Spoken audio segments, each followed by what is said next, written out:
Ngôi nhà được xây lối 3 gian 2 trái, vườn sau ao trước, hàng rào cây bao quanh, đúng chuẩn đồng bằng Bắc Bộ, nhưng sao lại im ắng lạ. Hắn tra chìa vào ổ khóa, tiếng tách khô khóc vang lên. Trong ánh sáng lờ mờ, mọi thứ rất ngăn nắp, sạch sẽ, nói lên rằng nó được chăm sóc rất tốt. Bàn thờ gia tiên được bố trí trang trọng chính giữa nhà. Đây là nơi mà mọi gia đình thường quan tâm đặc biệt. Trên đó bày đầy đủ các đồ thờ bằng đồng như lư hương, hạc, nến, chuông, rất có hồn và tinh xảo. Đặt mấy đòn bánh tét lên chiếc đĩa, quái chẳng biết hắn mua khi nào. Thắp sáng đôi nến, đưa cho tôi nén hương ngầm bảo. Lễ các cụ thôi, hắn và tôi thành tâm khấn vái, rồi cắm ngay ngắn vào chiếc lư đồng. Ánh sáng lung linh, khói hương lan tỏa ấm áp, giống như tôi đã trở về chính ngôi nhà của mình. Thực sự, tôi hơi rén lúc bước vào, giờ thì tốt hơn rồi. Tôi rụt rè, tò mò quan sát mọi thứ, mấy hàng câu đối sơn son thép vàng, những cột gỗ được đục đẽo và ghép mộng giúp khoảng cách giữa các cột, kèo lớn được khít hơn, tạo nên kết cấu chắc, bền, làm cho không gian bên trong cao, rộng và thoáng hơn. Ngôi nhà giữ được bản chất, chất liệu và màu sắc nguyên thủy của gỗ. Tôi cảm nhận được mùi hương gỗ thơm dịu nhẹ và hết sức dễ chịu. Mái ngói lợp bên trên giúp cách nhiệt tốt, kết hợp với không gian thoáng, làm cho ngôi nhà luôn mát mẻ, hoàn toàn không tìm thấy bất cứ cây đinh nào. Đỉnh của chóp, chủ nhân căn nhà này chắc cũng là một hào môn, tôn thất gì chứ chẳng chơi. Nào, mời bác ra đây xơi cơm với em. Mãi mê với kiến trúc gian nhà, tôi quên bén hắn, giờ hắn lù lù sau lưng làm tôi giật bắn người. Thức ăn đã dọn sẵn trên chiếc chiếu trải giữa sân, nhìn có vẻ đơn sơ, bình rượu, đĩa trà, đĩa bánh gì chăng chăng, lọ tương, 2 cái chân gà và đĩa nhãn. Trời chưa tối hẳn, nhưng bóng cây sân vườn đang tranh hết phần ánh sáng còn sót lại, cùng với không gian yên tĩnh, nên bữa cơm mang vẻ hoang sơ cô tịch, giống như cảnh 2 kiếm khách đang chén tạc chén thù, chờ xuất kiếm để giải quyết ân oán giang hồ. Em biết bác đang lăn tăn về em lắm. Nào, cạn ly, em xin thưa chuyện với bác thế này.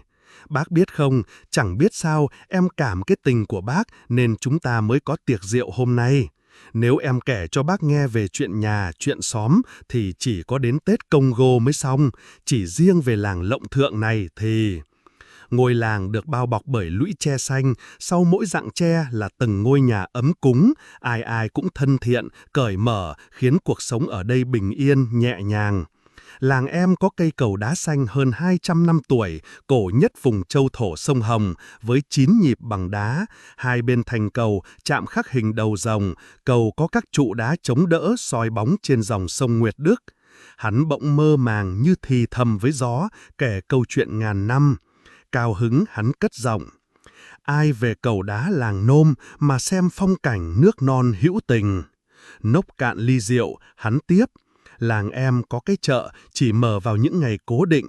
Xưa chợ là nơi điều tiết nhịp sống của một làng buôn đồng nổi tiếng. Bà con đi mua đồng nát về bán lại cho các lò đúc đồng, vì thế mới có câu.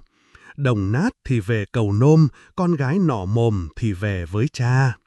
Làng em hiện còn những giếng cổ có tuổi đời hàng ngàn năm và được coi là tài sản quý của dân làng.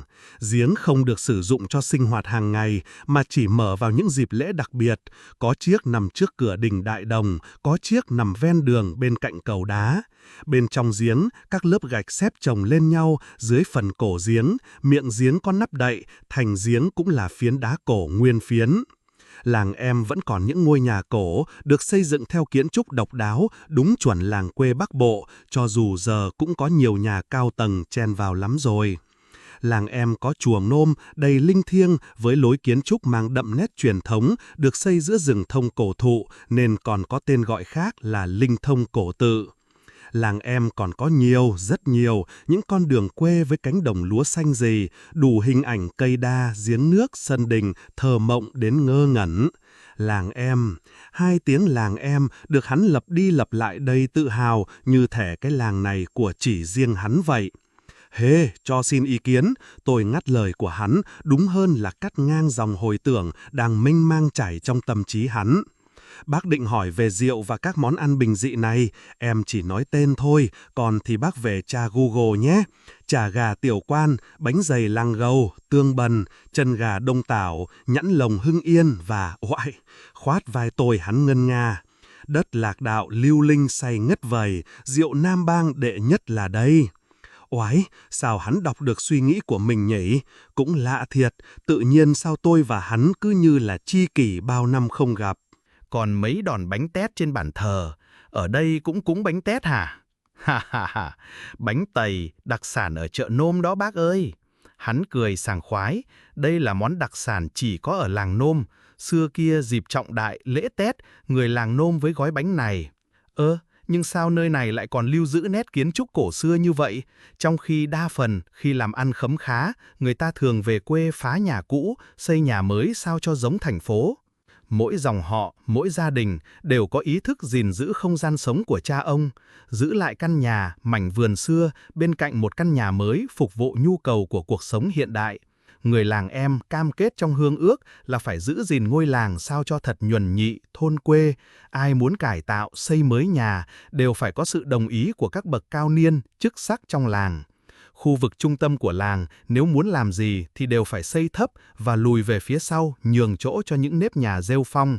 Trên khắp các con đường ở làng, bác dễ dàng tìm thấy những lời kêu gọi giữ gìn di tích cổ và những tấm bia ghi công lao những người góp tiền của để giữ gìn những di tích cổ. À, thì ra thế. Nói về căn nhà này và tại sao ông lại lang thang trên Hà Nội phố đi? No, cái này thì bí mật và là một câu chuyện dài, buồn.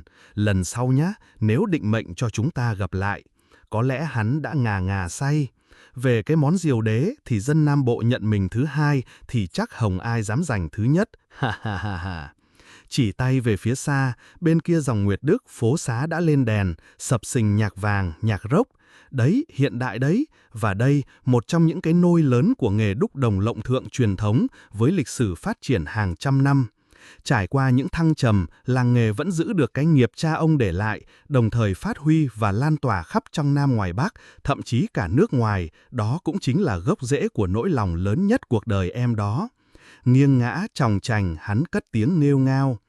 Rồng bay phượng múa nghe cười, trầm hương khói tỏa muôn đời vẫn thơm. Rồi sao nữa? Như tưởng cán vượt sông thuyết khách chu du, lợi dụng Vũ đang ngà ngà say, tôi cố khai thác để làm sáng tỏ góc tối u uất trong trái tim của hắn.